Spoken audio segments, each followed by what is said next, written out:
خصوصاً جس گھر میں ہم کھانا کھا کے آئے، میرے بھائی محبوب ہاشمی نے بتلایا کہ باوضو ہو کے کھانا پکایا گیا۔ انسان کو سکون چاہیے غذا میں، اور اس کو سکون چاہیے نیند کے اندر، یا مجھے سکون سے 2 سانس لینے دے، تو الحمدللہ جس گھر میں کھانا کھایا وہاں دونوں چیزیں مل گئی۔ ورنہ کھانا کھا کر کھانا کھانے والا پریشان ہو جاتا ہے۔ میزبان الحمدللہ باوقار ہیں، علم و عمل میں بہت اونچے ہیں۔ ان حضرات کی خدمت میں ایک عرض کروں، بچپن کے اساتذہ کی طرح یہ میرے ہاتھ پہ ڈنڈی بھی مار سکتے ہیں اور میرا کان بھی پکڑ کے مروڑ سکتے ہیں، مجھے جھڑک بھی سکتے ہیں، لیکن ان کی یہ تلخیص، ان کی یہ محبت جو غصے کا اظہار برداشت کروں گا۔ اور آپ حضرات کے لیے ایک نصیحت،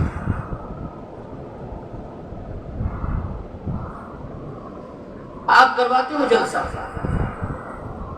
اور کم از کم میں آپ سے اس وقت 4 سے 5 فٹ اونچا بیٹھا ہوں، یہ آپ نے مجھے عزت دی، آپ نے بلایا اور اشتہارات پر آنا، میرے تقریر میں نے کرنی ہے، اور تشہیر آپ کر رہے تھے، اور پھر آپ اپنی حلال کمائی میں سے اپنے محبوبوں سے ہدیہ اکٹھا کر رہے ہو تاکہ یہ جلسہ کامیاب ہو۔ ایک معاملے میں کوتاہی کر جاتا ہے، ہمیں اس میں اپنی اصلاح کرنی چاہیے اور بڑوں کو عرض کرنی چاہیے۔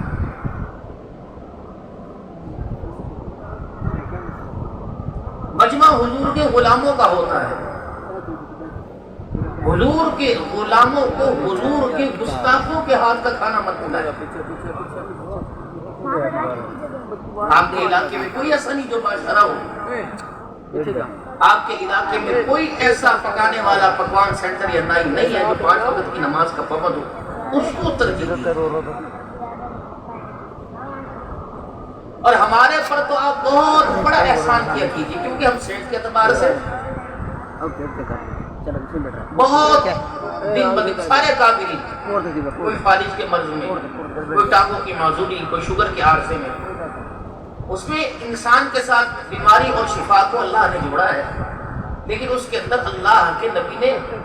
ایک طریقہ کار انسان کی زندگی کے صحت مند رہنے کا بتلایا ہے۔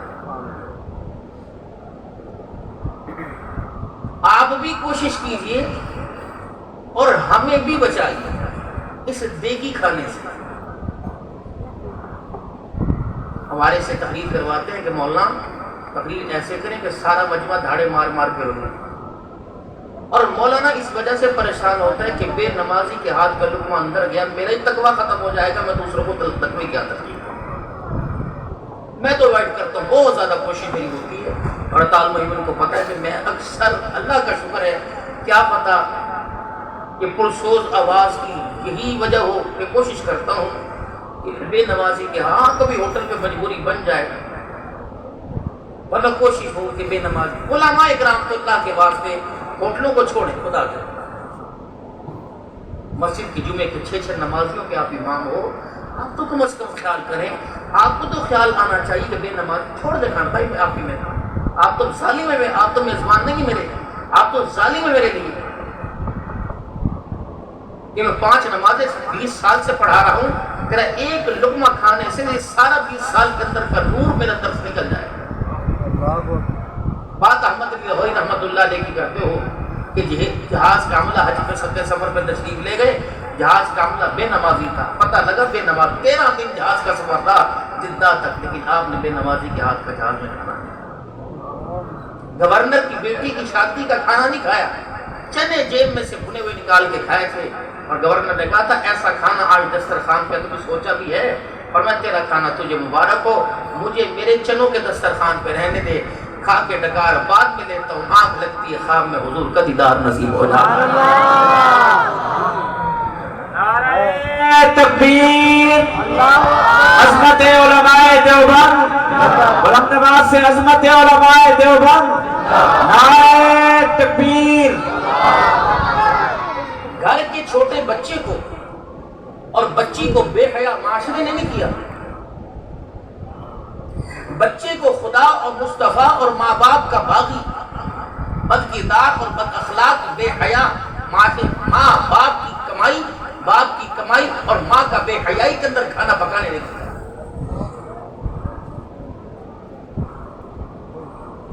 جنرل ضیاء الحق مرحوم رحمۃ اللہ علیہ، ان کے نواسے کا غالباً واقعہ مفتی محمد حسن صاحب حفظ اللہ تعالی سناتے ہیں کہ ختم قرآن کے موقع پر آپ اس کے ہاں مسجد میں تشریف لے جاتے اور وہ اپنی آپ بیتی میں سنانے لگے، حضرت جب میری شادی ہوئی تو پہلے دن شادی کے صبح ناشتے پہ میں نے اپنے برتن علیحدہ کر لیے، اپنا کھانا علیحدہ کر لیا۔ پیشے سے میرا باپ وکیل تھا، میری ماں کھانا ناشتہ تیار کر کے لائی تو میں نے کہا ماں السلام علیکم، تیرے قدموں کو دھو دھو کے تو پیوں گا لیکن تیرے ہاتھ کھانے روٹی نہیں کھاؤں گا۔ انہوں نے کہا بیٹی اس میں کون سے کیڑے نکل آئے؟ عرض کر لگے میرا باپ وکیل ہے، پتہ نہیں اس کی کمائی اس کے کیس کیسے ہیں، میرے اندر تو ضرورت کوئی نہیں، لیکن مجھے پکا کے دینے والی آ گئی، اماں تو کھا دوسروں کو کھلا، میں اپنے باپ کی کمائی کا نہیں کھاؤں۔ اماں دل برداشتہ ہوئی، کھانا پونا چھوڑ کے کمرے میں چلی گئی۔ کہنے لگے جب شام کو ابا گھر تشریف لائے تو ماں کو پریشان دیکھا کہ کیا ہوا؟ تیرے بیٹے نے مجھے آج یہ کہا ہے کہ باپ کی کمائی پر مجھے شک ہے اور مزید میں کھا نہیں سکتا، اگر کھاؤں گا تو میری تہجد کی نمازوں میں اور میرے تقوی پرہیزگاری میں کمی آ جائے گی، جو روزانہ میں تہجد اللہ سے مانگ مانگ کے پڑھتا ہوں، اب مجھے ڈر لگتا ہے تہجد کا سجدہ اللہ سے چھین جائے۔ باپ کو غصہ آیا، بیٹے کے کمرے میں ماں کا ہاتھ پکڑ کر بیوی کا لے کے گیا، ابے شرما تجھے شرم نہیں آتی؟ آج جو تیرا تقوی تیرے چہرے پر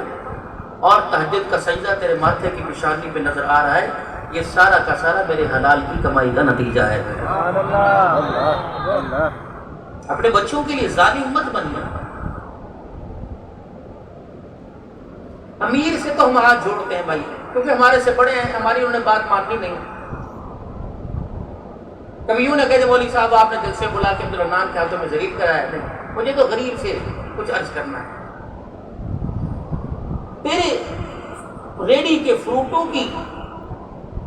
بناوٹ کو، سجاوٹ کو دیکھ کر کتنے داغی فروٹ دے دو گے؟ کتنے؟ غریب تو ریڑی سے، امیر تو لیتا نہیں، غریب بھی آئے گا جس نے 10 دن کے بعد اپنے بچوں کی خواہش کو پورا کرنا ہو۔ تم غریب ہو کر غریب کا خیال نہیں کرتے۔